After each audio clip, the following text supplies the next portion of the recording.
Hai guys, berjumpa lagi dengan saya di channel Irulin TV. Mungkin sebagian besar dari kalian ada yang tahu sosok Chen Zhen. Chen Zhen adalah karakter fiksi yang dibuat oleh penulis Hong Kong, Nick Huang.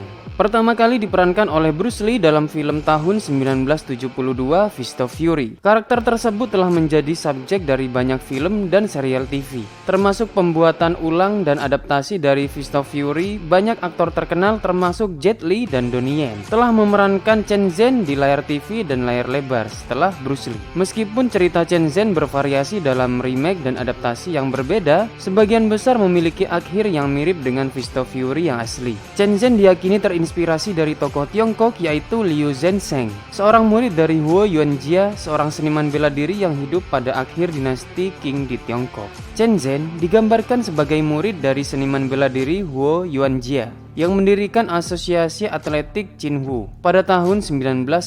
Setelah Huo Yuanjia menemui ajalnya dalam keadaan yang meragukan, Chen Zhen menemukan fakta bahwa gurunya tersebut diracuni oleh saingan mereka dari dojo Jepang di distrik Hongkou, Shanghai. Nah, itu dia sekilas tentang Chen Zhen yang sudah diperankan oleh beberapa aktor. Yang saya tahu sih ada 3 aktor. Yang pertama ada Bruce Lee, Jet Li, dan Donnie Yen. Dan kali ini saya merecreate atau mungkin bisa dibilang memparodikan nih guys, karena kostum yang saya gunakan itu ala kadarnya. Oh iya, konten ini adalah konten reupload dari konten saya terdahulu. Saya rasa untuk subscriber lama dari channel Irulin TV pastinya udah tahu ya bahwasanya konten ini pernah saya upload. Oke, sebelum lanjut jangan lupa dukung channel ini dengan cara like, share, subscribe, dan aktifkan lonceng notifikasinya ya, agar kalian selalu update konten terbaru dan channel ini semakin berkembang. Oke guys, seperti biasa intro dulu kuy.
Perkenalkan, nama saya Khoir.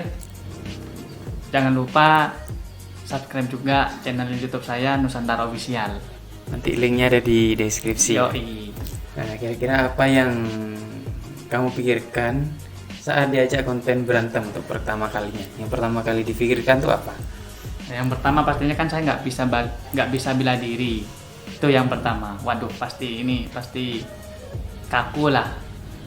Saya kan bukan orang bela diri yang pertama. Pas yang kedua itu pasti nanti badannya sakit semua dah. Itu udah. Nah, itu pasti.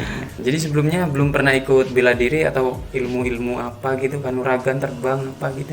Dulu pas SMA pernah ikut. Makanya ketika ikut pas tahu kalau ternyata untuk menekuni ilmu bela diri itu ternyata sangat butuh perjuangannya sangat ekstra.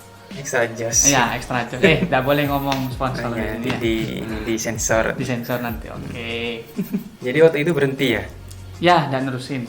Nah, kira-kira itu kenapa? Waktu itu kenapa kok mau diajak ikut konten berantem itu? Alasannya kenapa? Ya soalnya hal yang baru sih menurut saya. Apalagi dalam video kan, ini kan konten kreator bukan langsung live, ada adegan-adegan tertentu lah, jadi bisa diedit, jadi bisa diakali lah. Meskipun saya nggak bisa seni bela diri, tapi ketika sama editor tuh diedit, tampaknya saya tuh wah sangat pro banget gitu di seni bela diri. Pendapatmu setelah konten selesai dan diupload tuh seperti apa? Itu kan kebetulan Irulin TV lagi awal-awalnya itu masih merintis lah, awal-awal subscriber kalau tidak salah masih sekitar 1000 kalau tidak salah ini.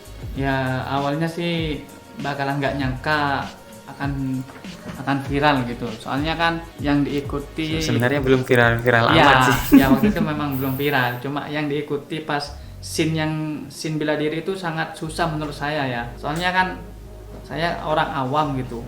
Sedangkan yang punya channel Irulin TV ini kan dia backgroundnya memang sudah ikut seni bela diri gitu. Jadi enak mengarahkannya tuh enak. Jadi ya saya tinggal ngikutin meskipun ya badan sakit semua lah.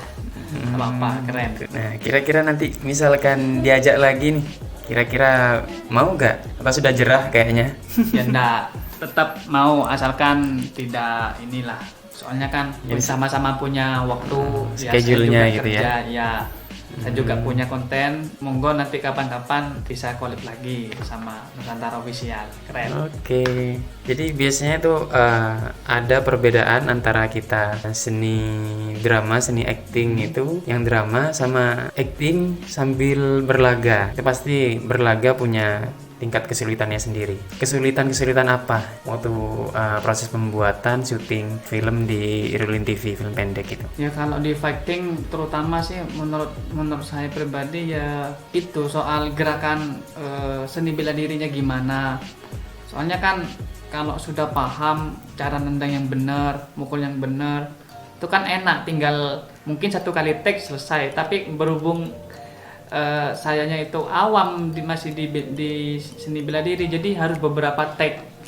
Ya mungkin satu scene ada 10 kali take lah gitu. Tantangannya di sana, jadi harus benar-benar pas dari gerakan seni bela dirinya gitu. Pandangan Khoir masa depan YouTuber Indonesia, terutama kita yang ada di Probolinggo nih, seperti apa? Ya kalau dari saya pribadi pandangan apa ini? Ya, pandangan masa depan untuk YouTuber yang ada khususnya di Probolinggo lah. Ya jangan patah semangat lah, soalnya kan di era digital ini banyak cara untuk kita bisa mendapatkan cuan ataupun uang lah. Jadi apalagi di YouTube itu sangat memungkinkan asalkan kita itu sama-sama konsisten dalam berkarya. Jadi tekankan di sini di YouTube itu kita bukan untuk mencari uang, tapi kita berkarya. Dari hasil karya tersebut kita bisa menghasilkan uang. Itu keren gitu. Masukan buat Irulin TV, konten apa kira-kira? Apa berantem kedepannya, misalkan berantem dibikin lagi, yang tema seperti apa kira-kira? Berhubung saya ini ngikutin Irulin TV sebelum saya punya channel YouTube, saya lebih tertarik Irulin TV itu ngemas kontennya itu kayak fakta-fakta gitu. Jadi kan booming awalnya kan Irulin TV kan dari kayak fakta-fakta unik itu. Tapi tidak meninggalkan sisi kreativitas dari seni bela dirinya. Mungkin ya 60% fakta-fakta, 40%-nya buat kreativitas untuk dirinya sendiri. Ya, kemungkinan Irulin TV akan bahas beberapa tema. Untuk sekarang ini lebih ke bela diri. Soalnya viewernya kayaknya lebih cenderung ke bela diri kayaknya. Cuma tetap dibikin video fakta-fakta. Sekali ya dibikin konten berantem juga. Mengapa Irulin TV tidak sering bikin konten berantem? Ya karena butuh waktu yang pastinya lebih. Aktornya minimal harus semua guys. Kayak gitu. Jadi sibuk semua guys. Saya juga sibuk jaga ini, punya usaha kecil-kecilan. Belum garap channel YouTube saya juga. Jadi yang mau collab itu waktunya nggak itu benturan terus. Iya, kalau bikin konten video fakta-fakta gitu kan lebih bikin sendiri satu orang cukup udah. Nah, yang terakhir ini pesan buat penonton di Indonesia dari Sabang sampai Merauke, khususnya yang ada di Probolinggo. Pesan-pesannya apa? Pesan yang pertama itu poin yang paling penting, sejelek apapun karya orang lain tetap hargailah. Soalnya semua karya itu pasti ada usaha yang berat guys di belakang karya tersebut guys. Yang kedua, kalau channel tersebut sudah monetize, iklannya jangan di skip guys. Ya oke. Itu guys. Buat kalian para netizen. Ya. Oke, jangan lupa dukung channel kami. Ada apa? Ada Nusantara Official ada di bawah ya. Terus ada channel Irulin TV. Saya sendiri, channel Irulin TV. Jangan lupa dukung channel kami. Subscribe. Di subscribe, like, share, subscribe, dan aktifkan lonceng notifikasinya agar bisa terus maju dan berkarya lebih bagus lagi, lebih baik lagi ke depannya. Mantap. Oke, sampai jumpa di konten-konten saya selanjutnya. See you next time. Yo.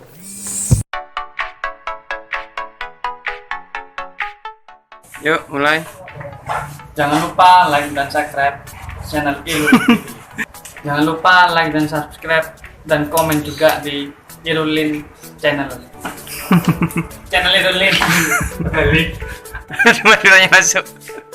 3, 2, 1. Jangan lupa share, like, and subscribe channel Irulin TV.